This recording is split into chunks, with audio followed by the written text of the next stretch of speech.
Hi teachers and mothers, welcome to my channel learn with Amna. Parts of speech के lesson number 5 के साथ हाजिर हूँ। टाइप्स ऑफ प्रोनाउंस आदि मैं पहले डिस्कस कर चुकी थी। अब रिमेनिंग जो टाइप्स हैं उनके बारे में सीखते हैं, जिनके ऊपर मैंने डिस्कशन की। जिन टाइप्स पर मैंने बात की थी वो थी पर्सनल प्रोनाउन, डिमॉन्स्ट्रेटिव प्रोनाउन और indefinite pronoun. Now we discuss on interrogative pronoun. Interrogative pronouns are used to ask questions. जैसा कि नाम से जाहिर है कि क्वेश्चनिंग के लिए जो भी लफ्ज इस्तेमाल होते हैं उनको इंट्रोगेटिव प्रोनाउन कहते हैं। For example how many, how much, दोनों का मतलब कितना या कितनी या कितने हैं, लेकिन हाउ मैनी तादाद के लिए इस्तेमाल होता है, हाउ मच मिकदार के लिए इस्तेमाल होता है। व्हेन कब, वाई क्यों, हुज किसका, व्हाट क्या, विच कौन सा, हु कौन, how many parrots are there वहाँ कितने तोते हैं, how much water is in the jug. How much और हाउ मैनी की मैंने आपको मिसाल बता दी है, क्योंकि दोनों का मतलब एक जैसा है, लेकिन काउंटेबल चीज़ के लिए हाउ मैनी और अनकाउंटेबल चीज़ के लिए हाउ मच यूज होगा।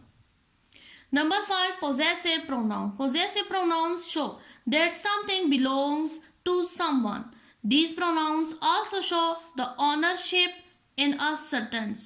Possessive pronoun किसी चीज़ का किसी के साथ ताल्लुक़ को ज़ाहिर करते हैं और ये जुमले में मलकियत को भी ज़ाहिर करते हैं। These are my books. ये मेरी किताबें हैं। इसमें लफ्ज़ my ये possessive pronoun है।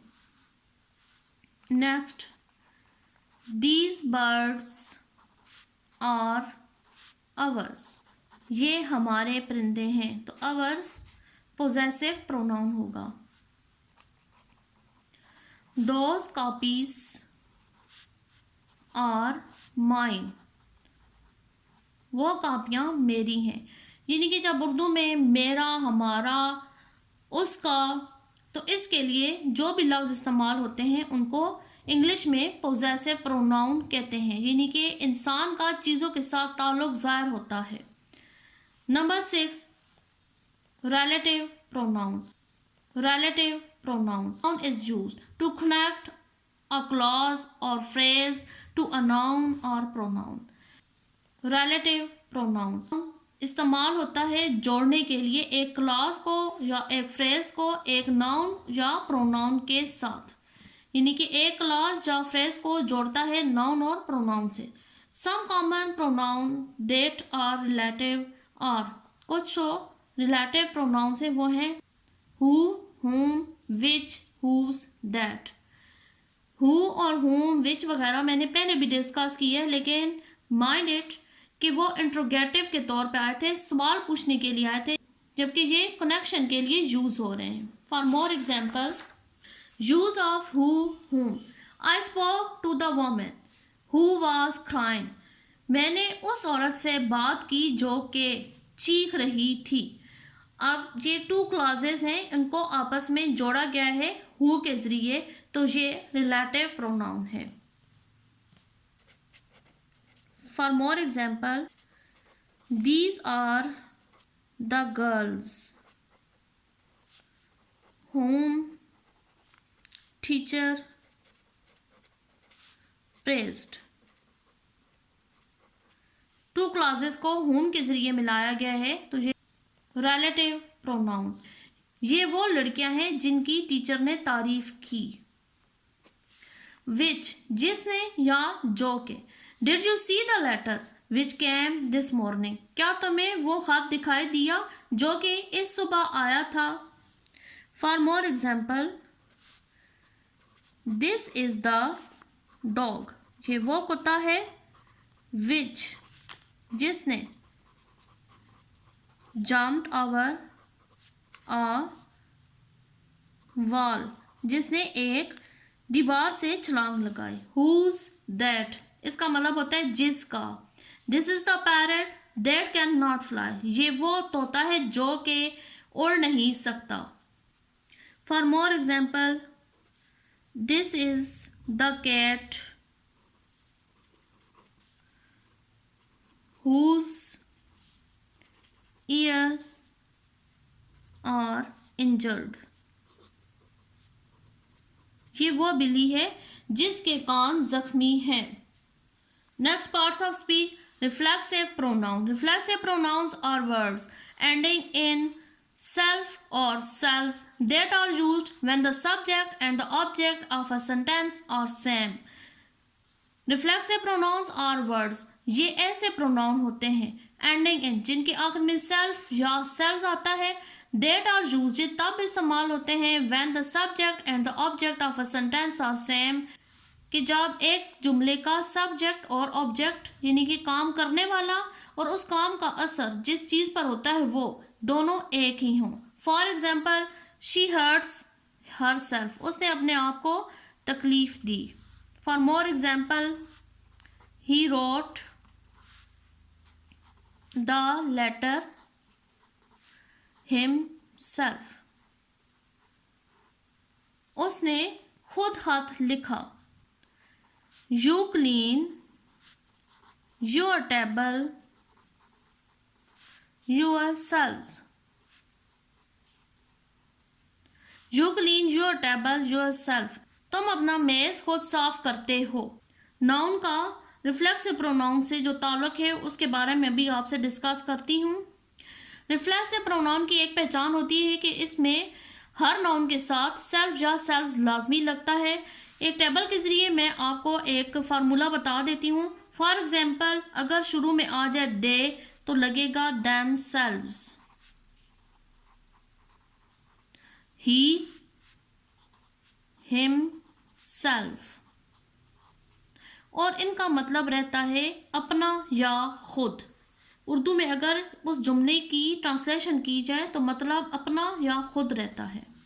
She her self, I myself, you yourselves,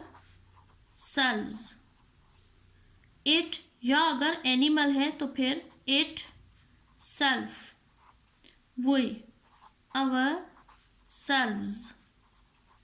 एक और बात बताती चलूँ, सेल्फ सिंगुलर के लिए और सेल्व्स प्लूरल के लिए ये एक रूल होता है कि अगर एंड में एफ हो तो फिर एफ को ख़त्म करके VES लगा दिया जाता है प्लूरल बनाने के लिए। Next, distributive pronouns. A distributive pronoun is a pronoun which denotes persons और things, a group separately, each, either, neither. A distributive pronoun, a distributive pronoun एक ऐसा प्रोनाउन है जो कि एक शख्स या चीज़ या जगह को अलग-अलग ग्रुप में रखता है। जो अहम डिस्ट्रीब्यूटिव प्रोनाउंस है वो हैं ईच, आइदर, नाइदर। इनका कुछ इस्तेमाल मैं आपको बता देती हूँ। Each of the girls is intelligent,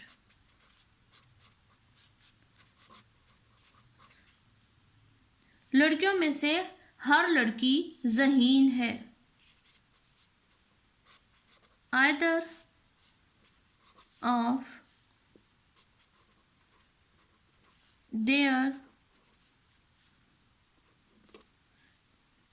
of these roads leads to the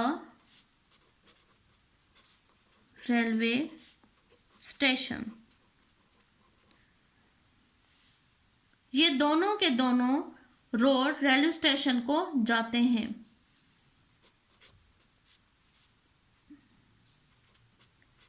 Neither of them can cook, उन सब में कोई भी पका नहीं सकता। तो इस तरह के जो भी लफ्ज़ हो गए उनको डिस्ट्रीब्यूटिव प्रोनाउन कहते हैं। एक एक्टिविटी के जरिए हम जायज़ा ले लेते हैं कि हमें समझ कितना आया। They have their house, their. मलकियत ज़ाहिर हो रही है तो पोजेसिव आ जाएगा। There are dash man in the mosque, मस्जिद में कुछ आदमी हैं। सम, तो ये आ जाएगा indefinite pronoun. Whose book is this, ये किताब किसकी है, क्वेश्चनिंग की गई है, interrogative pronoun. This sharpener is mine, ये शार्पनर मेरा है, मलकियत जाहिर की गई है, पोजेसिव। शी हाइड्स हरसेल्फ, वो अपने आप को छुपाती है, रिफ्लेक्सिव प्रोनाउन। सेल्फ आ गया है, माइंड में रखें, सेल्फ या सेल्फ जब भी आएगा तो वो रिफ्लेक्सिव प्रोनाउन होगा। You clean your table your selves, तुम अपना मेज खुद साफ करते हो, योर सेल्व्स लग गया है तो reflexive pronoun. Did anybody there, क्या वहां कोई है, तो आ गया इंडेफिनेट प्रोनाउन।